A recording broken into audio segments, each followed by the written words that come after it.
Hello, we're here with Anna Estlund, Senior Director of Insights and Strategy at Pernod Ricard. Thanks for appearing on Attention Leaders. First question for you is, why is attention important? Why is it such a big topic in the advertising industry in recent years? I think part of it is giving full attention is a lost art. And we all know this intuitively as consumers, right? We're all guilty of double screening. And I think we've tricked ourselves into thinking we can multitask, but that doesn't really work. I think of attention as a finite resource that we've tried to artificially expand. So if my attention to you in this moment, Keith, is a quarter, I can only break that down into smaller coins, nickels, dimes. I can't magically like make more quarters and give it to you and give you more in this moment. Mhm. So there's two attention facts that really stick with me from different types of media that I think about that illustrate its importance. The first is 1 in 3 TV ads like play to an empty room, which is quite shocking. So viewability does not equal attention. We all need to take it a step farther.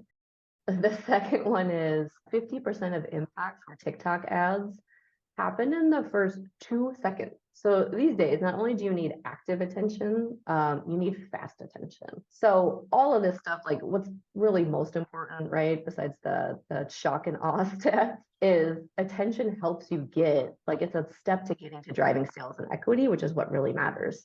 And it's always been critical in marketing. It's just much harder to do it today.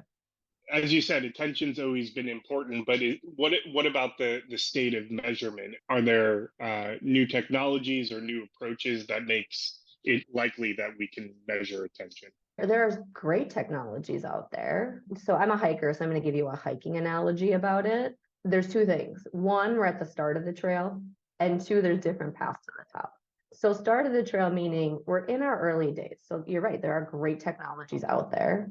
And my expertise is on the human behavior side, kind of in the insights world, right? So insights is still mostly using survey-based recall and eye tracking to understand it, which is pretty basic. Attention is kind of like half baked into all the creative research we do. It's gaining more importance. It's gaining more, focus, which is critical because it's so hard to capture these days. We all know we can do better. So I've been really pushing to elevate its importance with our research partners and experimenting with partners like Realize to really help us get farther down that trail. The different paths to the top, I say that because there are a lot of different ways to measure the potential of a creative asset or the potential of media placement to earn it, right? But it's still kind of separate. Like the measurement systems, the incentive systems aren't totally synced yet. We're all kind of talking about it, but haven't found, that kind of unified approach. So you see specialists leading out with a lot of great technology. I'd say that generalists or the big agencies, whether you're talking research agency or creative agency or media agency, are all kind of working to keep up and kind of, taking some of those best practices from specialists who are more experimenting and leading out. So early days, different kind of paths to the top, but at least we're all finally talking about it. Talk to me a little bit of how Pernod Ricard thinks about creative attention and media attention. Should they be viewed side by side? How do you look at them and their importance? Yeah, it's an excellent question because I think this is at the crux of a lot of the challenges, to be honest. It should work together like peanut butter and jelly, where you're better together, right? We're both ultimately trying to just slow the scroll. Creative needs to capture and hold attention. You need media where people are primed for attention. So the message and the medium need to work together. But I still see a lot of examples where it doesn't work. And not just at Pernod, right? Like I'm talking just kind of broad industry. So, you see the equivalent of either like fireworks in the desert where it's beautiful, but nobody sees it. Or you have like the other example extreme would be a static meme in Times Square, right? You kind of have something that's too basic for a very dynamic media environment. And so it seems simple, but big brands have a lot of assets and a lot of touch points. So, one of my biggest spirits brands probably had hundreds of assets, if frankly not 1,000 once you talk about, dynamic content and contextual precision and all that, just running in the holiday season. So on top of that, then companies like me at Pernod, like we've got a lot of brands. We've got, great spirits brands like Jameson and Absolute Malibu and Kahlua, but then you take kind of those challenges and multiply them out. And that really requires a ton of coordination between, marketing and media and insights teams. So I think the how you do it is really kind of the key part of the question. So we think about it in a few kind of simple steps. So the first is that shared definition of success, right?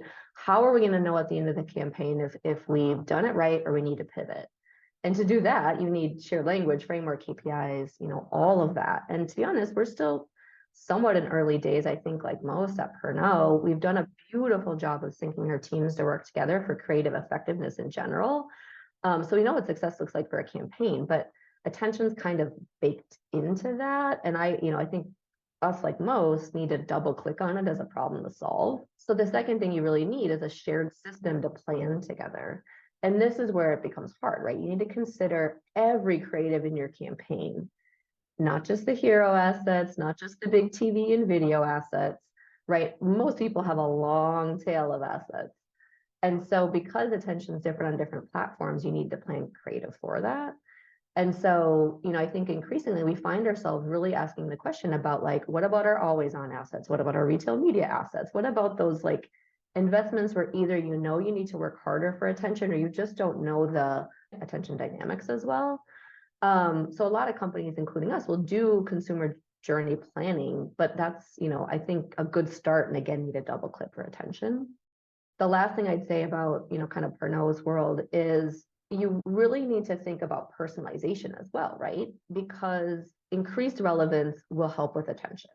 I'm a sports fan. If you serve me up an ad for a Minnesota Twins jersey on ESPN, you are way more likely to get my attention. So like that world of contextual precision and dynamic content requires even more intentional coordination, because if Jameson's running hundreds of ads in the holidays, and then you add on top of that, the routes to personalization that we can do based on all the data and tech we have, like, wow, that's a lot to really think about what to keep and what to kill when you do it again next year, You provided some food for thought for companies that might be a little behind where you're at and thinking Mm, about attention and approaching it. What are like the best practices for maybe a company that is thinking about attention, has yeah. learned a lot about it, but might feel like, the train has left the station? It's a really good question because, I've worked in marketing in small companies at like the Minnesota Timberwolves, where it's like we were 3 people in marketing. And then I've worked in companies like Nestle where you have like hundreds of marketers, right? I think one, it's just about learning and educating yourself, and two, it's about experimentation. So the first on learning is start by just understanding the landscape and best practices, and it's evolving fast. So you kind of have to keep educating yourself, right? There's great industry events and content out there. I think your Attention Leaders series is one of them. The Advertising Research Foundation does really good work here, but there's just a lot of great free content out there, whether podcasts or webinars or whatever, to just get that baseline understanding of what's going on and key issues and just kind of your measurement options. So I'll share a few things I've learned in my attention journey in the last year. I mentioned it up top, but attention's finite. So it's really, you got to think about the quality of attention, right? It's not just being present. It's not just passive attention. Like, am I multitasking? You have to really think about the active attention of your consumer. The other thing I've learned is attention varies by content type and platform. So this is work I know you've done at Realize with Meta and others on, like attention for a story ad is different than attention for a feed ad, right? So you really got to think about kind of matching that content accordingly. And the last one that I thought was really interesting, but kind of intuitive, is your category dictates your attention.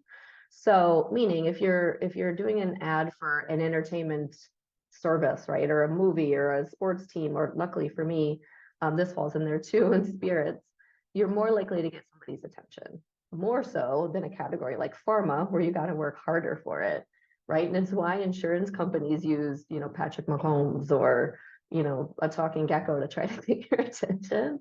So thinking about kind of where your category falls in that attention spectrum, I think can help. So the second thing I said, and the last thing would be on experimentation. And, there's a lot of different options out there. So I'd say just start small, like based on what you've learned, make some assumptions, make a simple action plans, kind of think about where you can measure. So, find your attention allies internally and externally, right? Just start talking about it to your creative teams or your media teams or your insights teams, your agency partners, right? Like look at your creative in the context in the media that's going to run in before it runs, and just like think of team judging it that way, right? There's simple stuff you can do. And since my world's more on the measurement side, I'd say the number one principle I think about is just make it as real world as possible, right? Like again, put your creative in your media environment if you're going to pre-test it, put it in YouTube, put it in TikTok. And doing that, you can kind of see some interesting behavioral stuff. Like you can see if people are going to drop off and start skipping your ad, because the average for a 15-second YouTube ad is like 7 seconds to skip. So are you doing better than that? And sadly, it's worse on other platforms. You got to get attention even faster. So, it's kind of thinking about that. The really simplest way to measure it is, survey-based recall. And, with the theory that if people can remember and play back your brand or your message, well, you had to have had their attention to be able to do that.